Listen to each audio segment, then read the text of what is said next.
Flora, sou doutoranda no programa de pós-graduação em Arquitetura e Urbanismo da Universidade Federal da Paraíba, sob a orientação do professor Chico Costa, e essa apresentação é sobre uma parte da pesquisa que tem como objeto de estudo o Centro Tradicional de João Pessoa, Paraíba. Nessa pesquisa abordamos a relação entre preservação patrimonial e as dinâmicas urbanas. Na tese temos duas aproximações ao objeto, sendo a primeira o estudo do imaginário urbano e a segunda que faz uso do estudo de morfologia urbana, que é o que eu vou apresentar na sequência. A cidade de João Pessoa é uma das capitais brasileiras mais antigas, com mais de 4 séculos de fundação, e até o século XIX se limitava ao que hoje se entende como a região central, que é sendo composta pelos bairros do Centro, Varadouro, Rogê e Trincheiras.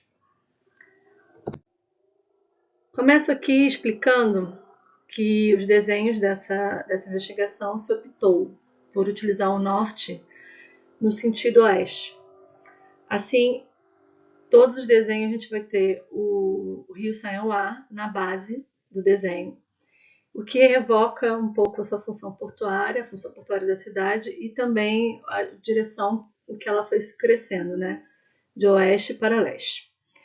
Nesse primeiro desenho, a gente traz aspectos do sítio natural, onde se implantou a cidade, e trata-se justamente de uma parte elevada entre o Oceano Atlântico e o Rio Paraíba, localizada a 18 quilômetros de sua foz, num braço de rio que é o rio Sanhauá. Esse platô lhe permitiu a proteção contra ataques, mas tendo a proximidade de um corpo d'água para o transporte, no caso o rio Sanhauá, chegando ao rio Paraíba. E também uma característica importante é a existência de fontes d'água. E essas fontes elas estão justamente localizadas numa falha geológica, que se chama Falha de Sanhauá. A partir dessa falha, minava a água, e é onde estão localizadas todas as bicas e fontes importantes para a cidade. Veremos que a estrutura urbana, a forma como a cidade ela vai se desenvolvendo, ainda vai preservar muitas marcas das estratégias definidas para superar os desafios do sítio natural, como, por exemplo, a zona do mangue, as bordas do rio, ou mesmo a lagoa Solon de Lucena, que era uma zona alagadiça, que foi saneada, e a própria diferença de altura, né, entre a parte alta e a parte baixa. Bom, aqui começo apresentando um pouco da evolução urbana, a partir de fotografias históricas. Então, iniciei em 1635, durante a ocupação holandesa, quando a cidade se chamava Frederica. E nessa cartografia a gente tem já muito claro quadras e ruas e até a feição de algumas edificações. E além disso, outra contribuição, né, dos holandeses foi essa gravura do Frans Posch, que mostra esse caráter de relação com o rio que a cidade já tinha. Após a expulsão holandesa, a gente tem uma outra cartografia, essa de 1692, que mostra uma primeira ocupação na parte baixa da cidade, na proximidade do rio, e é quando a cidade já ganhou seu nome de Cidade da Paraíba. Entre essa segunda cartografia e a terceira, a gente vai ter justamente um hiato de 166 anos, e a gente vai conseguir perceber que a cidade ela vai crescer, mas não tanto, vai se limitar ainda a uma proximidade do seu núcleo fundacional, mas a gente já consegue ver a existência de praças e principalmente de vias de conexão entre a parte alta e a parte baixa da cidade.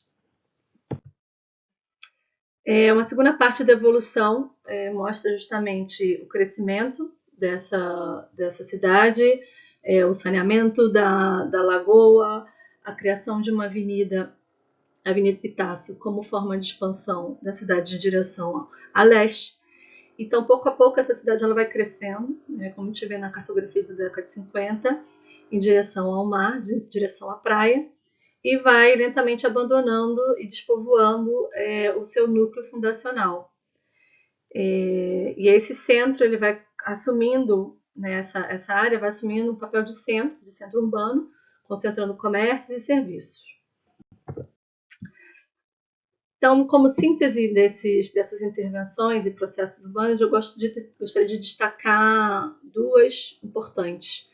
Esse primeiro, que é de 24, que marca o momento de infraestrutura e de saneamento da cidade, que é a criação da Praça Vidal de Negreiros, o ponto de 100 réis, onde o bonde elétrico fazia a curva, e que foi construindo a partir da demolição de uma igreja, que é a Igreja Nossa Senhora do Rosário, dos Pretos.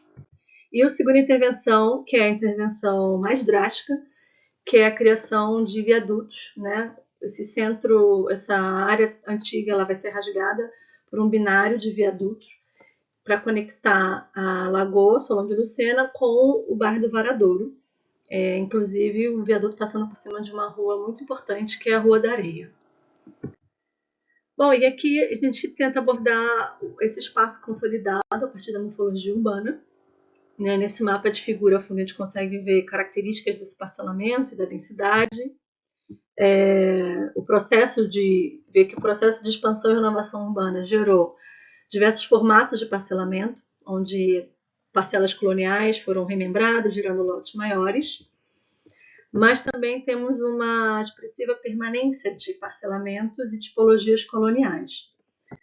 Também é interessante ressaltar a concentração de espaços livres públicos nas áreas mais antigas do centro tradicional. Bem, a partir dessa análise, a gente percebe justamente que esse território permanece em marcas que conta a história de 4 séculos de transformação. E por tal característica, obviamente, se entende que se deve preservar como um centro histórico. Então, nesse mapa, a gente tem um mosaico de preservação, um mosaico mosaico patrimonial, onde a gente consegue ver os tombamentos individuais, desde 1938, com a Fundação Bifam, mas também os tombamentos a nível estadual, a primeira poligonal do sítio histórico urbano a nível estadual, que é de 1982, revisada em 2004, e, por fim, a segunda poligonal, que é a nível federal, do Conjunto Histórico de João Pessoa, que é de 2007.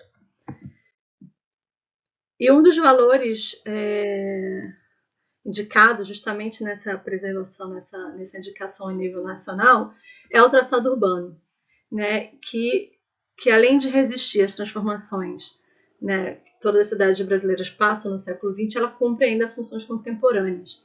E essa permanência deve, em parte, pela existência de elementos singulares, que atuam como âncoras que ordenam o traçado urbano, principalmente após os tombamentos de 38, que são os conjuntos de várias ordens religiosas.